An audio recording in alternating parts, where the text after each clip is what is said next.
I'm Matt, that's Erica, and our daughter Shanti. One thing that we always learn and are continually reminded of is that expectations are total BS when you're trying to live on the road. Things just naturally don't work out as you plan, but one of the things that we try to do is just trust that everything has a reason, and it always does. The start's always awkward. You do it. I do it. So we left Abilene, we left that lake to try to escape the heat, and we also had an appointment to finally get our Jeep set up to be flat-towed. And so we made our way up to Lubbock. Flat-towed. We're all super excited. Shanti's doing a puzzle right next to us.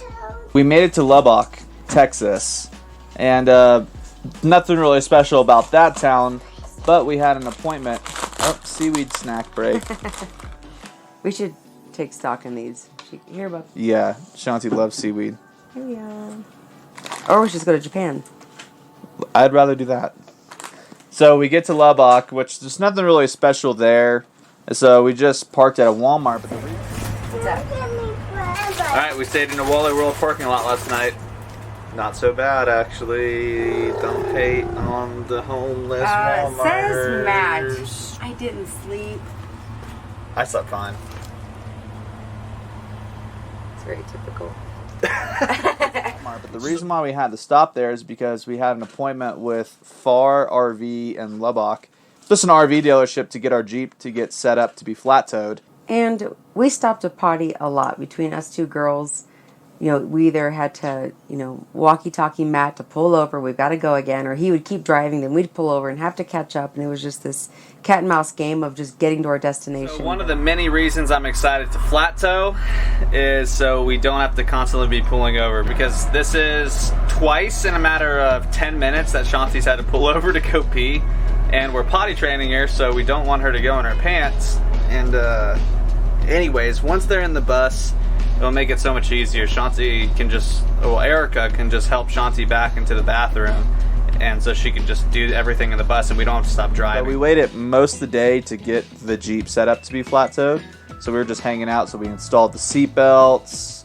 We got everything ready for the girls to be here in the bus.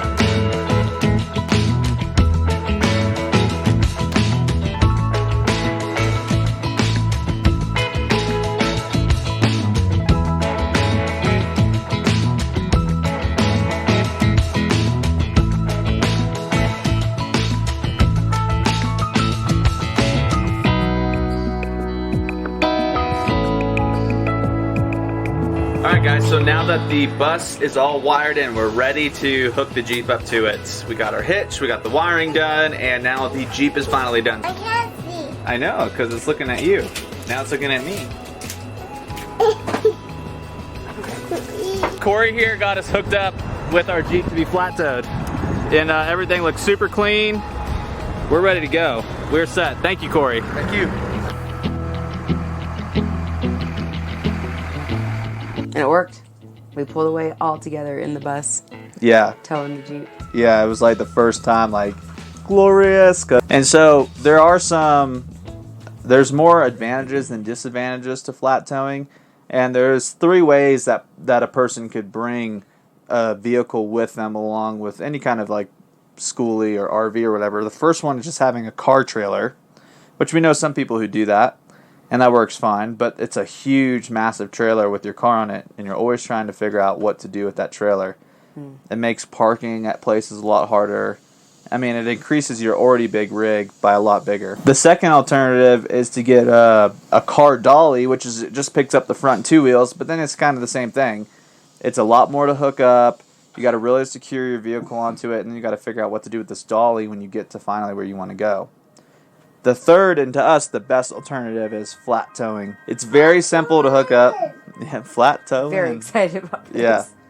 And so that has the most advantages because it's very easy to hook up. It takes maybe a minute and a half to get everything set up onto it. And secondly, once you get somewhere, you're not dealing with a whole nother trailer and stuff like that. You can just detach the vehicle and do your business. Disadvantage, though, is you can't reverse at all when your vehicle is towing flat-towed. In a big rig like this, that's really kind of a pain in the butt sometimes. But if you have to reverse it all, you got to take the car off. It's not that hard, but it's just kind of inconvenient.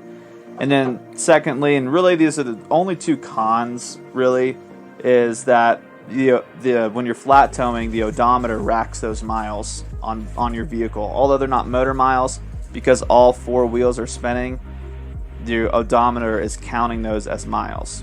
So that's another disadvantage, but otherwise it's much better.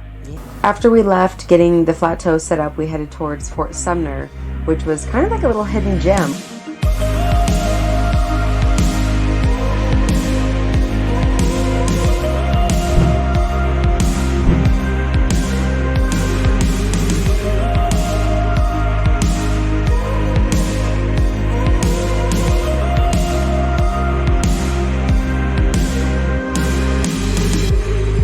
So we left Fort Sumner to start heading up towards Santa Fe, New Mexico, which was really where we were trying to get to. I have an old family friend, her name is Christy, and she had a spot for us to stay in Santa Fe that was right in town, where most of the time when we're boondocking in the bus and we want to go experience a city, we got to park the bus usually like 30 minutes out of town most of the time in order to actually go and drive in to town to experience it. And we really wanted to experience Santa Fe. So we went to the farmer's market, which you guys have heard me say before is one of my most favorite things to do, especially in a new town or city.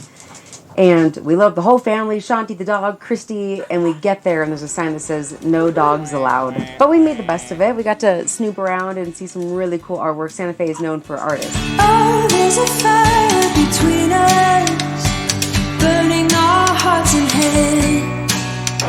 Got some We want to follow, leaving all this behind.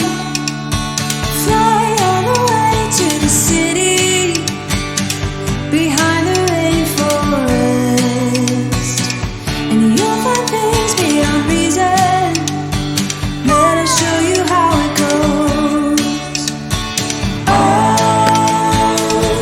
would you like to come? But really, I mean, we got to meet some really great people there, but I've always wanted to go to Santa Fe. I don't really know why, but I've always wanted to go to Santa Fe. My expectations were way higher than the reality of it. So in my opinion, I think what kind of hindered my experience there is it was really, really crowded, hence summer break, and it's hot. So I think we can handle the heat and walk around without the crowds and explore, or we can deal with crowds in decent weather, but it was miserably hot, and shoulder to shoulder of tourists, wanting to walk the plaza and whatnot. So Yeah. maybe if we go back, we just choose a different time of year. Yeah, but I mean, from that experience, I don't feel like I'd rather go somewhere else. Which is unfortunate, the not wanting to go back part, because I love all of the clay pots and the Aztec and the cool prints of all the Navajo, history there. So I think you're right. I like the idea of Santa Fe a lot and things that come out of Santa Fe. Yeah. But I wouldn't want to go park there again. We left Santa Fe only expecting to drive like 70 miles to the spot.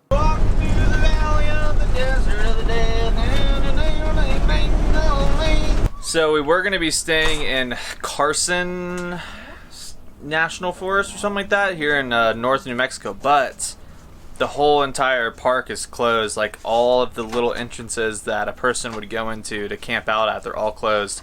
And they all say closed for fire hazard, so they're just not letting anybody on or into the national forest. And so more driving today, and but we found a really pretty spot that we were going to eventually get to, but now we're just kind of booking through and getting there and maybe staying for a couple days. We were just like, oh man, we really want to just park and stay. We wanted to film our bus tour, which is now currently out and available for you guys to watch. Yeah, check it out. And it's just like one letdown after the other. So we find another spot just north on I-Overlander that was like on a lake, and it was a little bit farther than what we wanted to actually drive, but we're like, if it's a for sure spot, we can go. And so we get there, Google Maps took us the the wrong way, and we went like 5 miles down this dirt road, and there was a gate that was just shut. I don't feel like picking up the camera because I'm not in the mood, to talk to the camera right now because I'm frustrated. This is like 3 times today we were like, okay, we got an awesome spot. Nope. So now we're pretty much making it all the way up to Salida today, which we're planning to do half of that. What do you think, babe? It's just a part of the life. Yeah, I guess so. It is. I mean, we have stories when we had our old bus about times like this, and now we look back and like, that was a bummer, but when you're in the moment, it's like a beyond bummer. Sun is starting to go down. We gotta find a place. So now on to the 4th attempt to get somewhere just to park for the night. Now we're into the whole like, just give us anything. We just need to sleep tonight and we'll find something else in the morning. Yeah, and then that with the flat towing vehicle, I had to detach and reattach the car like 5 times that day because it was constantly like, oh, we got here and now I gotta take the car off so I can actually move. Trying to find a spot just to stay, and another 50 minutes north was this spot that we're at now. Thank goodness, and it was actually really pretty. We're in Colorado, just south of Salida. It's a great spot. The weather is perfect, and we got mountain views all the way around us. So guys, next week we are continuing north from here, more into Colorado, and we're eventually making our way to Denver, which is where the Colorado Tiny Home Show is, and Erica's mom's coming out for a couple weeks. We're super pumped for the next coming up events. So like and subscribe to our YouTube channel, guys. Stay in touch with us. Let us know if you have any questions in the comments, and we'd love to hear from you. And have a great Thursday. You want to say bye? Bye. See you guys.